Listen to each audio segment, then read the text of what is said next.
In the Herseth Kingdom, healers are highly respected and usually trained at the Royal Academy, but Zenos operates completely outside that system. Despite having top-tier healing magic, he has no official license. He runs a small clinic in the outskirts and treats whoever comes in need. After treating one patient, his assistant Lily reminds him that he has to go see another. Lily promises dinner will be ready when he returns, and Zenos heads out. A few hours later, on his way home, Zenos sees a man named Forbes yelling at a girl named Teal. Teal has severe stomach pain but can't afford treatment.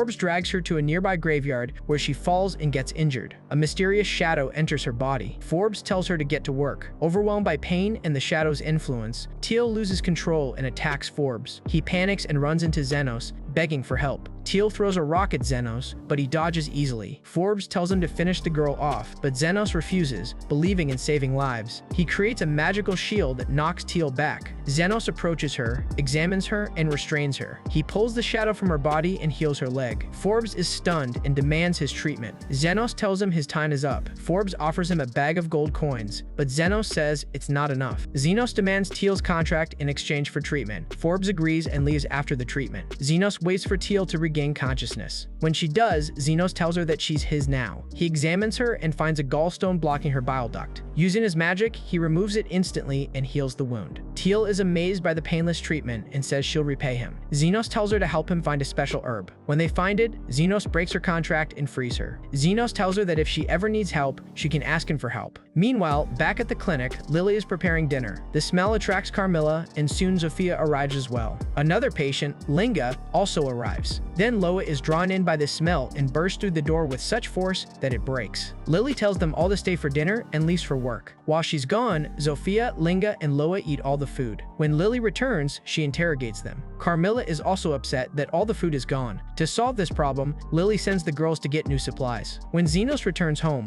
Lily tells him that dinner will be late. Fortunately, the girls return with so many supplies that Lily can prepare dinner. Carmilla senses that Zenos met another girl and asks him about it. Lily makes tea for everyone so Zenos can rest while they wait for dinner. Zenos was once a key member of a famous adventurer group. One day, the group leader, Aston, suddenly fires him. Handing him a gold coin as his final pay, Aston tells him he was only useful as a shield. Now that the group is famous and preparing to appear before the nobility, Aston says they no longer need him and orders Zenos never to mention his association with them again. Zenos walks away in disappointment, but soon reaches an alley where he sees two slave traders trying to seize a rare elf slave girl named Lily. Refusing to give up, Lily kicks one man and bites the other's hand. But after trying to escape, she gets shot in the leg with an arrow and then stabbed, injuring her. As her blood starts to spill, Zenos intervenes. Since slavery is legal, he offers Aston's gold coin to buy Lily. Since she's barely alive, they happily take the small payment and leave. Zenos immediately heals Lily's wounds. Surprised, Lily assumes he's a famous professional, but Zenos explains he has no license. Learning she has no home, Zenos buys her clean clothes and takes her to a local restaurant. Inside, Lily eats happily but wonders why Zenos isn't eating. He says he's not hungry, hiding the fact that he spent his last money on her and now has nothing left. Suddenly, a lizard-like man named Zond falls inside, bleeding from a magical. Zenos quickly casts healing magic and fixes him within seconds. Amazed by the quick healing, Zonde gives Zenos 2 gold coins as a reward and promises to spread word about him. Realizing he can make a living this way, Zenos opens an illegal clinic. He's hesitant to involve Lily in illegal work, but she insists on serving him since he bought her and has nowhere else to go. Seeking a secret free spot away from the city's main medical facility, Zenos takes Lily to an abandoned mansion in the slums. Lily uses magic to dispel the darkness, and she's scared by rumors of ghosts there. Her fear proves true when Carmilla appears, calling herself the Queen of Wraiths, and attacks. Zenos blocks her with a magical shield. Since Zenos once defeated many ghosts alone when Aston sent him to the maze alone, he easily destroys Carmilla's summoned ghosts with high-level healing magic. Impressed by his power, Carmilla reluctantly allows them to convert the first floor into a clinic, as long as they keep away from the second floor. The next morning, Zond arrives with his sister Zofia, a leader of a famous gang who robs corrupt merchants to help her poor community. Zofia's arm is rapidly decaying from a poisoned magical bullet. Zenos explains that the toxic arm must be cut off and replaced, and demands 1 million coins for the service. Zonde angrily prepares to fight, but Zofia calms him and tries to negotiate. Since Zenos has been exploited too much in the past, he firmly refuses to lower his price or work for free. While Zofia doubts he can truly create a new arm, which is impossible for ordinary healers, she agrees to give him a chance. Zenos creates a magical blade, swiftly cuts through the rotting flesh, and carefully forms a new arm. Amazed, Zofia happily accepts the price and promises to send her injured men to him. Days later, the clinic is crowded with patients. During a tea break, Lily also makes a cup for Carmilla. They realize a gang war. They're interrupted when the leader of the rival gang, Linga, breaks down the door and storms in. Furious that her gang's efforts are being thwarted by Zenos' healing, she attacks him with an axe. However, Zenos' magical shield shatters her weapon. Seeing she can't hurt him, Linga orders her men to destroy the clinic. Carmilla gets furious, ready to drain their life force for damaging her home. Zenos calmly intervenes, forbidding her from harming them in his tree-bear room. Impressed by his power and by the fact that Carmilla obeys him, Linga and her men apologize, considering him their master. Moments after dealing with the wolves and the lizard people, Zenos receives a message from Loa, the leader of the orcs and ogres in the slums. Zenos heads to a cave where Loa is stuck on her throne. Zenos performs a magical examination and discovers she has an explosive magical stone in her stomach. Loa explains she mistook it for food and bit into it, and now it's about to detonate. Loa assumes she'll die and says her men are unwilling to leave her behind. She hands Zenos the key to her treasure since she knows he treats kids for free. Zenos refuses to let her die. He creates a magical blade, slices open her stomach, extracts the stone, and instantly heals the wound. Then he forms a magical shield and catches the explosion in his hand. Loa is amazed and says she owes him a debt. She offers her orcs to guard the clinic, but Zenos declines. Over the next few days, many people arrive at the clinic uninjured, which frustrates Lily. Sophia brings daily baskets of expensive fruit, while Linga starts building a nearby mansion to apologize for her previous attack. Carmilla explains these leaders clearly love him and warns they could start a war for him. Lily believes she can't fight these women, but Carmilla tells her not to lose hope. Zenos doesn't believe it, but then Sophia, Linga, and Loe enter and declare war on each other. The three groups gather in the slum arena to fight. Zenos and Lily arrive, and instead of stopping them, Zenos tells them to fight. Sophia declares the winner gets Zenos, and the battle begins. They all attack each other, and their men join the bloody fight. After 6 hours of fighting, everyone is exhausted but unharmed. Zenos explains he's been casting healing magic on them constantly since he doesn't let his patients die. He also says he'll charge them for all this work. Realizing the fight will never end while Zenos is around, the three leaders cease fire and make a peace pact, though they promise to continue competing for Zenos. Later, Willie asks why he did so much to stop the bloodshed. Zenos repeats his master's lesson that a great healer makes the world. While Zenos doesn't consider himself great, Lily realizes he did it to improve the slums even though fewer wounded means less business. She declares her love for him, but Zenos pretends not to understand. Meanwhile, in the capital, news of the peace reaches the Royal Knight's commander. He sees it as a major threat since if the slum people unite, they could rebel. To prevent rebellion, the commander sends his vice commander, Krishna, to the slums to capture the man who brokered the peace.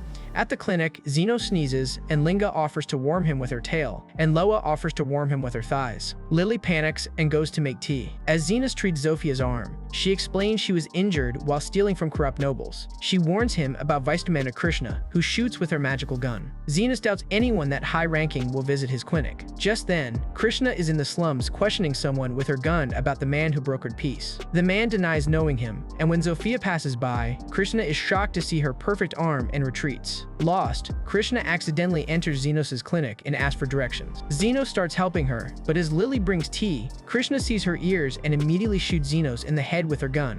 Vice Commander Krishna assumes a kidnapping is in progress and shoots Zenos directly with her magical gun. She assumes the man is a smuggler who kidnapped Lily. However, as the smoke clears, Zenos stands completely unharmed because his magical defense absorbed the bullet's impact. Lily quickly clears up the misunderstanding and explains that Zenos is her lifesaver, not a kidnapper. Realizing her mistake, Krishna apologizes. Still, she doubts his abilities, thinking only a powerful mage could deflect her attack so easily. To protect his other patients, Zenos immediately raises a warning flag outside the clinic. Once calm, Krishna explains why aside from her recent child kidnapping incident, she's been ordered to capture the man who ended the old feud between the gangs. Since no one reports him, Krishna suspects he's a criminal exploiting people. Zenos tries to say the man might just want to stay out of sight, while Lily also suggests he might not like seeing people in pain. Krishna doubts their words but falls silent momentarily. Seeing a bed in the clinic, she says she'll stay there until her mission is complete. Later, Lily brings green tea, which Krishna blows on to cool down. Lily, jealous, sits close to Zenos and tries to get his attention. Carmilla quietly informs informs Zenos about Lily's behavior. When Krishna remains unaffected, Lily uses the method Carmilla taught her. She grabs Zenos' face and says she won't let him sleep all night, but then immediately falls asleep. After putting Lily to bed, Zenos and Krishna continue their conversation. Observing his magical skill, she asks if a defensive magic expert can rebuild a severed arm. She says only the country's top healers can do such work. Krishna reveals she recently severely injured Zophia's arm, but later found it perfectly healed, making her believe there may be a healer in the slums with major influence. Zenos questions her opinion about the slums. Krishna shares her past. Her mother, who used to feed orphans in the slums, was killed for a ring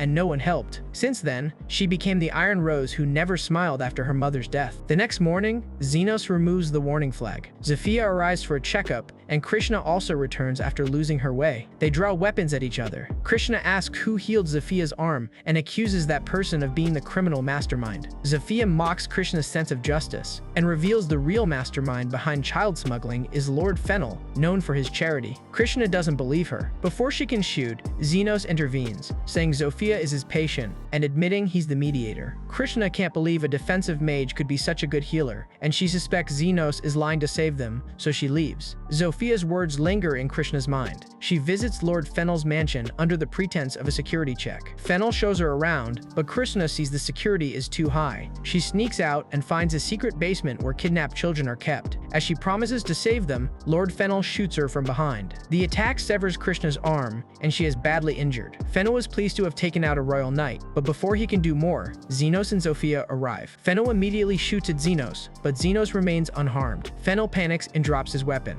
Zenos picks it up, switches it to a less lethal mode, and knocks Fennel to the ground. Krishna believes she will die from the blood loss and tells Zenos to inform the royal knights about what happened. Instead, Zenos uses his magic to instantly heal her severed arm and wound. Amazed, Krishna believes he's the one and calls him a hero. Zenos denies it and says Krishna showed courage. Hearing the saved children's happy voices, Krishna begins to cry, thinking her mother was also a true hero for those orphans. Before the royal knights arrive, Zenos and Zofia prepare to leave. Smiling, Krishna asks why he saved an enemy, and Zenos says he has to pay the clinic bill. Present day, Zenos and Lily walk peacefully. He reflects on his past as a poor, hungry orphan in the slums. Years ago, Aston recruited him into his adventurer group, pretending to be kind, only to use him as a shield for his own gain. Zenos believed Aston was a good person, even though Aston couldn't imagine a slum kid using healing magic. During their adventures, Zenos silently healed every small wound Aston received and magically boosted his speed, allowing Aston to easily kill monsters. However, unaware of the constant magical aid, Aston became arrogant. Believing Zenos was uselessly standing around, he kicked him out of the group.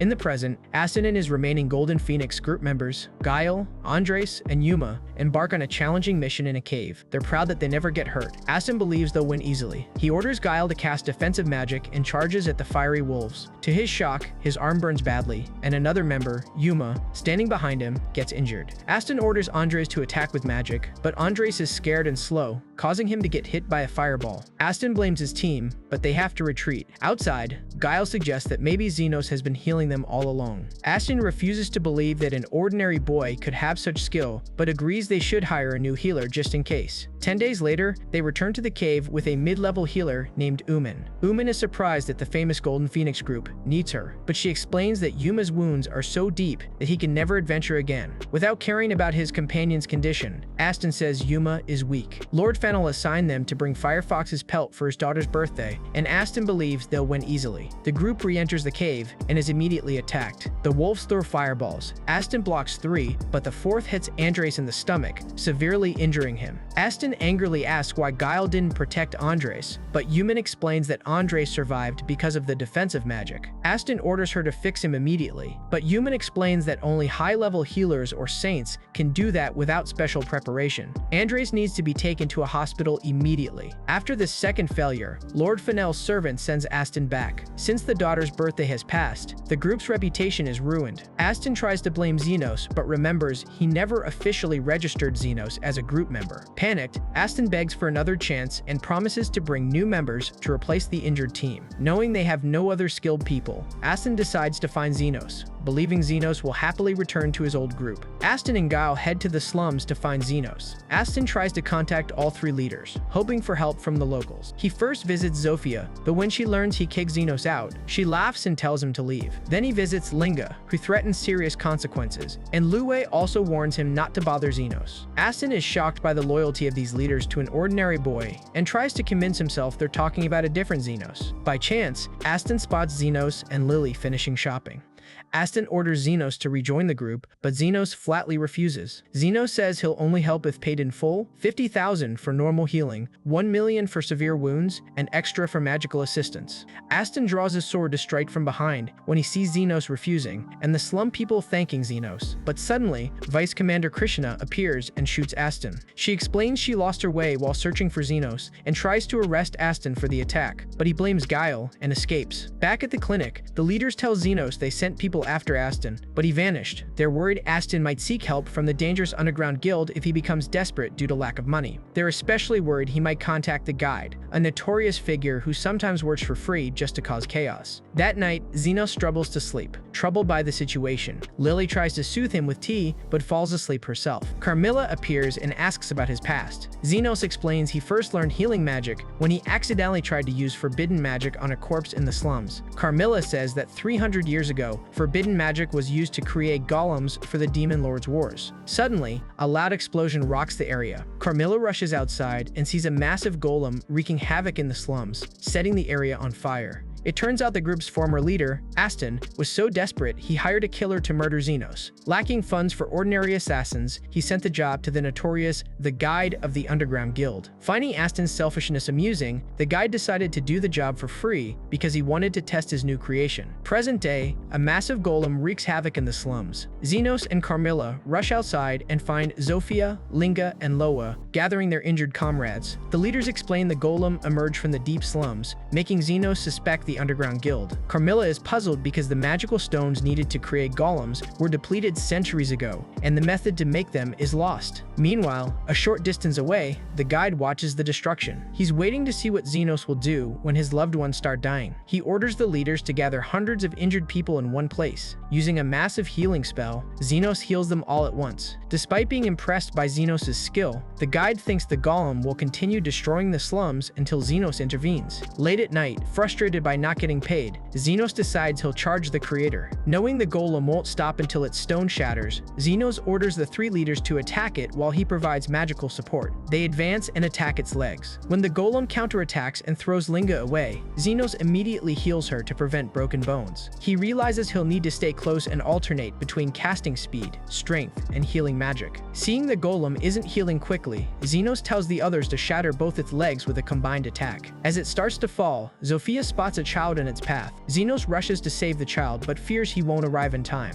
Miraculously, the golem stops itself and saves the child. Carmilla is amazed, as real golems have no emotions. Zenos uses his magical examination and sees Aston trapped inside, his body fused to the stone. The Guide thinks about his experiment. The stone was incomplete, so it needed a human. He tricked Aston and fused the stone, turning him into a golem. He's waiting to see what Zenos will do, as he doesn't believe in killing anyone and will hesitate to kill his former party leader. Zenos orders the girls to back off and says he'll finish it alone. They're surprised, but trust him and retreat. Zenos remembers Aston's little sister died because they couldn't afford treatment. He realizes the golem saved that little girl because it reminded him of his sister. Zenos knows Aston still has some humanity left, but he can't let the destruction continue. The golem attacks, but Zenos dodges, transforms his magical blade into a sword, and slices off its arm. He leaps and slashes its chest, revealing Aston's real body. The Guide thinks he'll kill him, but he's shocked when Zenos carefully slices out the stone and heals Aston to keep him alive. The Guide is also impressed by Zenos' skill in performing such a delicate operation after healing so many people. Zenos tells Aston he's not saving him out of mercy. 1. He needs Aston alive to identify the golem's creator so he can charge him for the damage. 2. He bought Lily with the coins Aston gave him and started his clinic. And finally, he's a healer who saves lives at all costs. With a final strike, Zenos shatters the stone, freeing Aston and stopping the destruction. Aston regains consciousness and realizes Zenos is powerful. He understands Zenos used to help them like this. He falls to his knees, apologizing for his mistakes and arrogance. Zenos tells him to stand so he can hit him properly. Aston gets up and Zenos enhances his strength, delivering a powerful punch that knocks him out and rips his clothes. Hours later, Aston wakes up and finds himself in front of Vice Vice Commander Krishna. She arrests him for various crimes. She explains that Zenos took his sword to cover the damage and left a gold coin in his hand to end the relationship forever. Aston starts crying, realizing he's lost everything.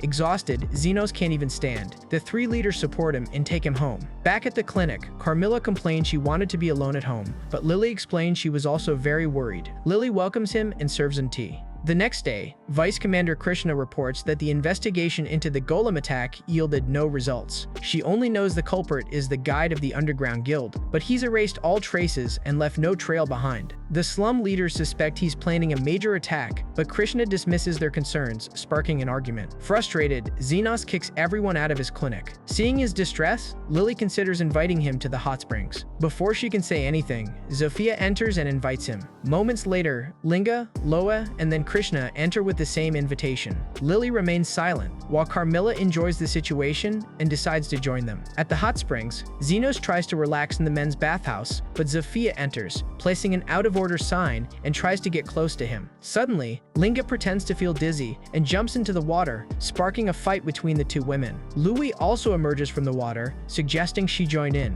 The situation worsens when Krishna enters to angrily confront them, only to find herself in the men's bathhouse. Angered, Zenos kicks them all out. Meanwhile, in the women's bathhouse, healer Uman is shocked to see leaders of various groups and a knight mingling. Lily feels sad about her appearance, but feels better upon seeing Uman. Seeing the ghost, Uman panics and starts chanting magical prayers, causing Carmilla to vanish. That evening, they all have dinner together, although Krishna sits apart, hesitant to mingle with the slum people. When the girls get drunk, Zenos heads to the balcony with Carmilla. He asks how she traveled during the day, and she explains she hid inside Lily's staff. Zenos asks about her past, but Carmilla changes the subject, saying she's forgotten. The next morning, there's a magical explosion in the kitchen. Uman rushes inside and finds the cook badly burned by fire magic stones. She administers first aid, but says his arm is permanently damaged and he needs to be taken to the royal hospital immediately for advanced treatment. Zenos arrives, asks about the situation, and heals the cook's arm completely without charging a fee, thanking him for the good food and leaves with Lily. Seeing that an unlicensed person has such power, Uman reports the man in the black coat, Zenos, to her superior Bernardo Becker. Bernardo realizes this healer must be working illegally in the slums and plans to meet him. The next day, a local brings the severely ill Bernardo to Zenos' clinic. Zenos immediately diagnoses him with red lung,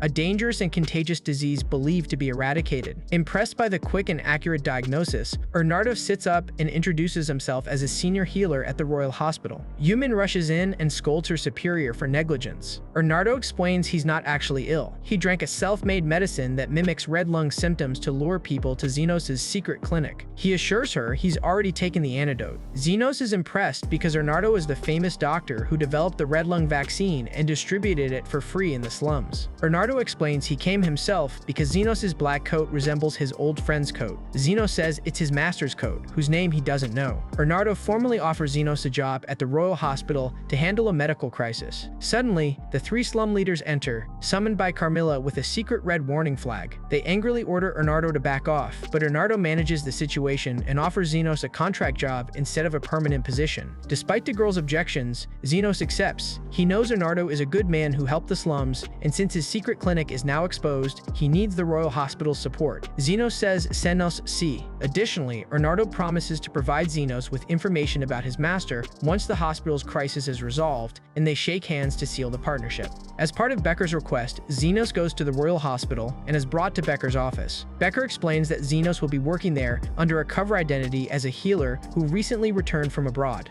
Since an elite healer is personally backing him, no one should question him too much. After that, Uman takes Zenos to the dorm, where he is surprised to find Lily already waiting for him. Uman explains that the hospital allows close family to stay together, so Lily was registered as Zenos' little sister. Lily jokes around and starts acting too affectionate the moment Uman leaves, which makes Zenos wonder who taught her that kind of thing. Of course, it turns out Carmilla is the one behind it. Zenos warns Carmilla that this place is full of healers who could exorcise her if they spot her, but she says very few of them are actually strong enough to do it. Later, Zenos eats with Uman, who explains how healer licensing works. First, students need to study for years and pass the healer exam, and after that they can pursue more licenses depending on what kind of work they want. But Zenos has no interest in the long explanation, so he asks her to get to the point and tell him about the missing people. Uman explains that one of them is a talented healer named Afred, also called Afred, who helped Becker develop the cure for red lung. Just then, the vice director of the Royal Hospital, Goldron, also called Gold, appears. Yuman explains that he is a Class 7 advanced healer, one of the highest ranks possible short of becoming elite, and that he currently has the most authority in the hospital because the director is too old to handle things. She also says that since Gold took power, the rich have received better treatment while the poor get neglected, and many believe he rose through politics rather than pure talent. Zenos wants nothing to do with him,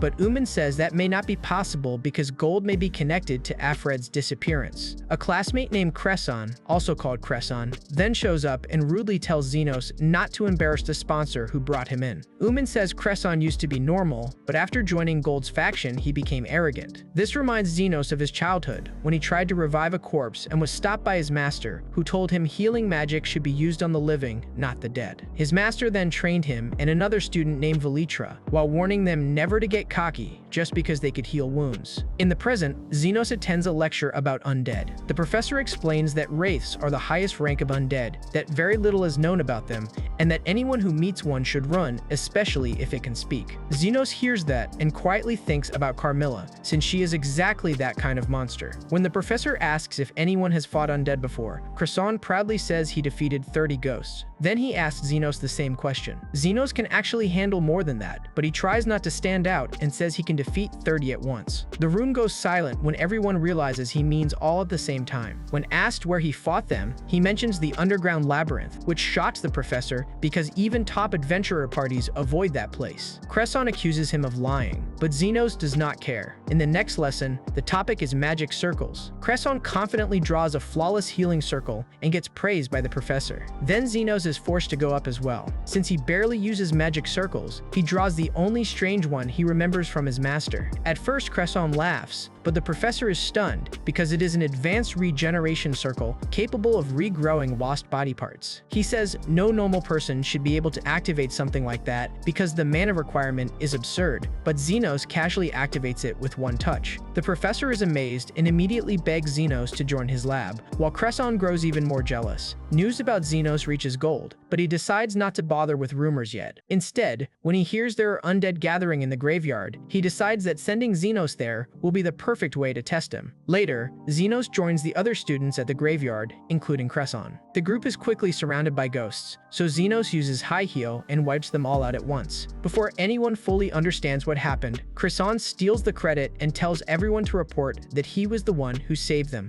Then he arrogantly tells Zenos he will never acknowledge him, but Zenos calmly says the real enemy has not appeared yet. A moment later, the ground breaks open and a zombie king emerges. Everyone immediately places their hopes on Cresson, but once the monster appears, his confidence collapses. He tries to fight it with his strongest healing spell, but it does almost nothing. The zombie king batters him around while the others stay back. Yuman says undead are drawn to stronger undead, so the ghosts were likely gathering because of the zombie king. Zenos begins to suspect there is an even deeper reason behind all of this. When Cresson finally gets grabbed and starts begging for help, Zenos steps in and casts Mega Heal. The massive spell obliterates the zombie king and saves Cresson. Even after that, Cresson acts bitter and ungrateful, but Zenos is no longer thinking about him. Instead, he realizes the undead were probably gathering because Carmilla is in the capital. After slaying the undead, Zenos realizes they gathered in the graveyard due to Carmilla's presence. Returning home, he informs Carmilla of this. Carmilla fears she'll be discarded, but is surprised when Zenos calmly says it's safer to keep her close. This makes Carmilla feel genuine attachment for the first time in her undead life. Meanwhile, a supervisor praises Cresson for working in the graveyard, as Cresson took all the credit and the supervisor thought Zenos failed. Feeling guilty, Cresson finally admits that Zenos single-handedly defeated them all and the zombie king. This truth secures Zenos an interview with Goldron. Arnardo Becker explains that Goldron's political influence far exceeds his because Arnardo's elite healer title came from medical research and not political power. During the interview, Goldron shares his philosophy. He believes healers are the nation's foundation and should use their power to join the ruling class. He refuses to treat the poor and only heals the wealthy. He orders Zenos to create a magic circle to prove his skill. Impressed by Zenos' circle, Goldron formally inducts him into his group. The next day, Zenos joins Goldron's large group during hospital rounds. Cresson explains it's designed to impress wealthy patients. When When Goldran approaches a wealthy sprained man, Zenos watches closely. Goldran uses health transfer magic to draw life force from 3 students and heal the man. Crescent explains Goldran uses this method to heal patients while spreading the burden across multiple donors. He also reveals Goldran is gathering supporters to become hospital director. When asked about Offred, Crescent says Goldran hosts dinners for his special associates. Offred was invited and vanished immediately after. Arnardo assigns Zenos a new task: become one of Goldran's favorites, attend the dinner, and uncover the truth. Arnardo promises to pay him plenty once the job is done,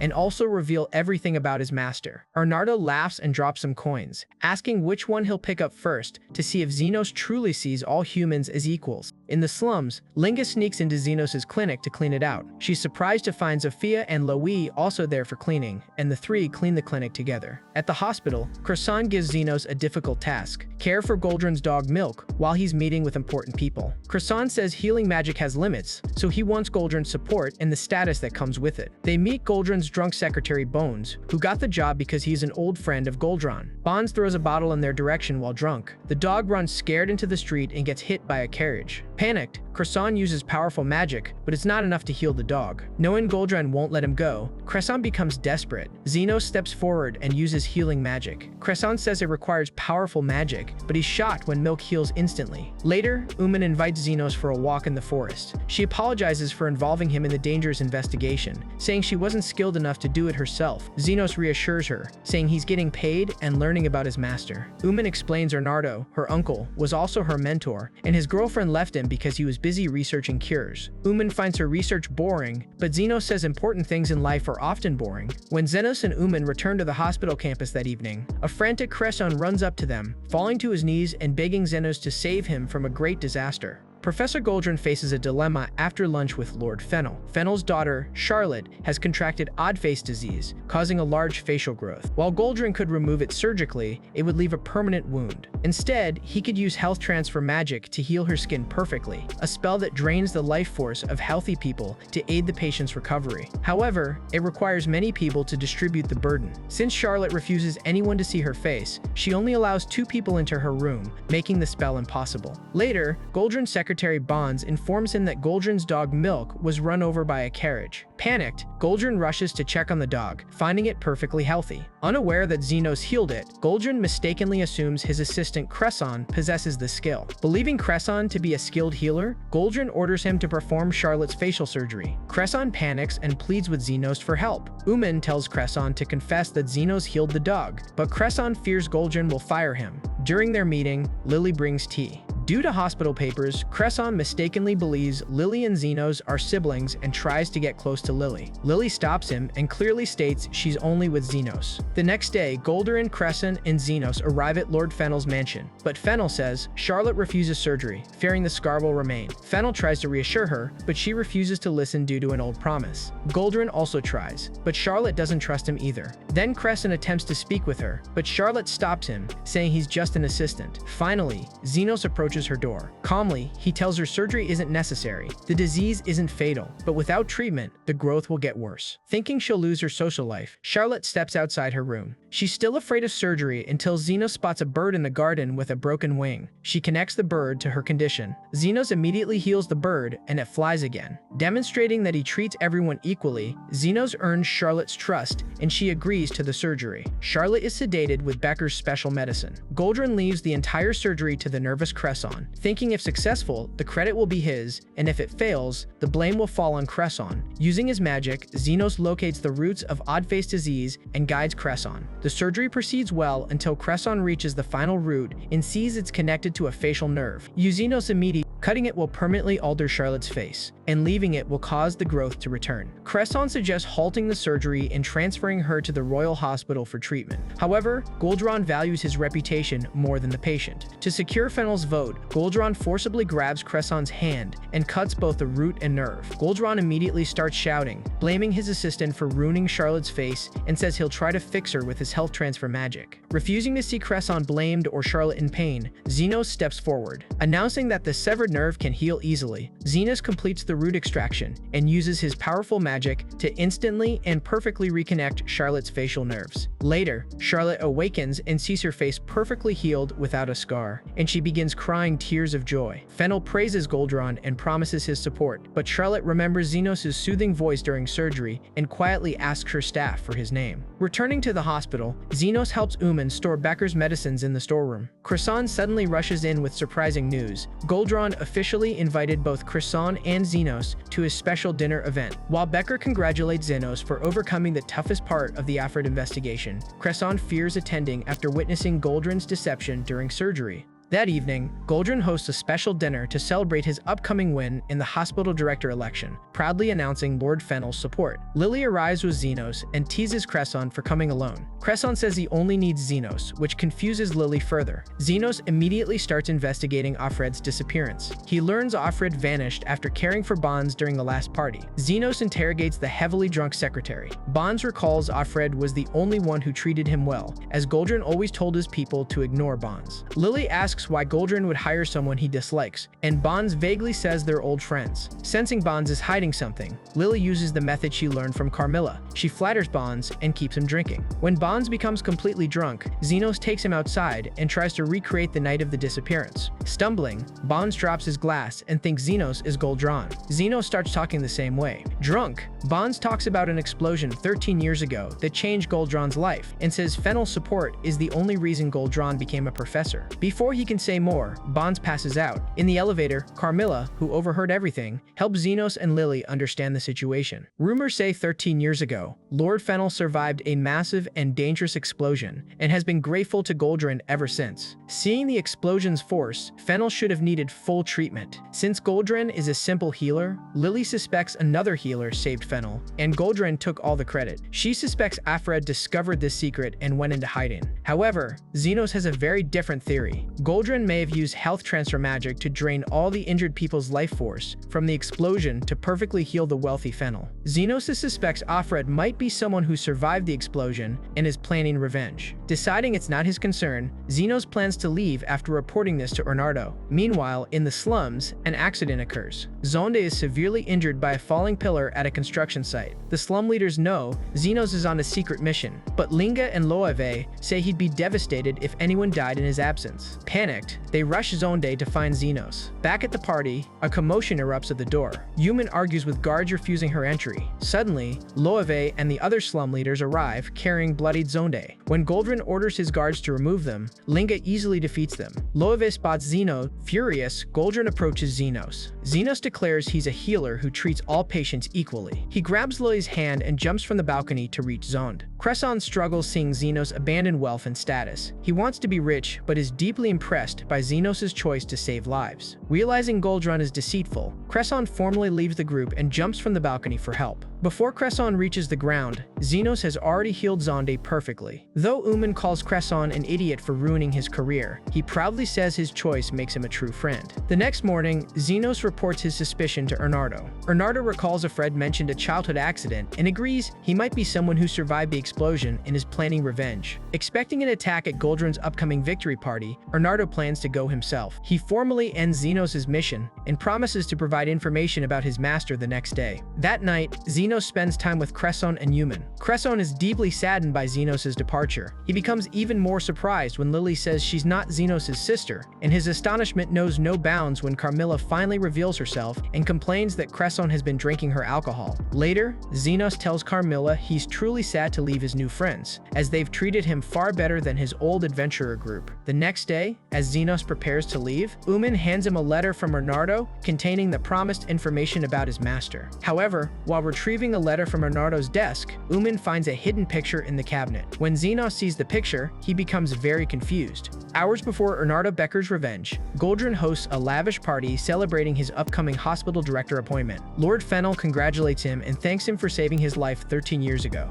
Flashbacks reveal Goldron, a failed researcher about to quit, accidentally caused a massive explosion at a magical factory. Seeing Fennel severely injured among the victims, Goldron saw an opportunity to advance his career. Believing some lives are worth more, Goldron used his health transfer magic to drain the remaining injured people's life force to save Fennel. However, Bonds secretly photographed the horrific act. To silence him, Goldrin made Bonds his secretary and gave him plenty of alcohol and a careless lifestyle to keep him drunk and silent. Present day, Bernardo arrives at the party with a bottle of liquor. Goldrin complains to Bernardo that Zenos abandoned his career to heal commoners, repeating that they don't deserve treatment. Hearing this, Bernardo finalizes his plan. When Goldrin serves everyone alcohol in celebration, guests quickly pass out. Later, Goldrin wakes up and realizes he's been poisoned. Bernardo reveals that 13 years ago, among the innocent people caught up in that incident were Bernardo's fiancée, and a Fred was there as well. Bernardo says Zenos' investigation uncovered Bonds' secret and found the photograph. Bernardo shows Goldrin the poisoned drink and says everyone will die within an hour, but Goldrin received less poison, so he has 2 hours. Bernardo drinks the poison himself and says he might have an antidote, but Goldrin must choose whom to save first. According to Goldrin's logic, Bernardo tells him to decide what matters more. As usual, Goldrin starts draining the life force of the unconscious guests to save himself, saying his life is more important. Suddenly, Zenos, Uman, and Cresson enter the room. They found the photograph and realized Bernardo was up to something. Bernardo talks about his past and says that Alfred told him the truth before disappearing, which made him seek revenge. While Cresson understands Bernardo's grief, he condemns poisoning innocent guests. Zenos immediately steps forward to save the guests, preventing Bernardo from becoming a murderer and breaking Uman's heart. Since Zenos doesn't know the poison's ingredients to create an antidote, he uses a straightforward method. He casts a massive healing spell throughout the room, keeping everyone alive until their bodies naturally expel the poison. Bernardo is astonished by Zenos' immense magical power and determination to save lives. Realizing Zenos carries his fiancée's true spirit,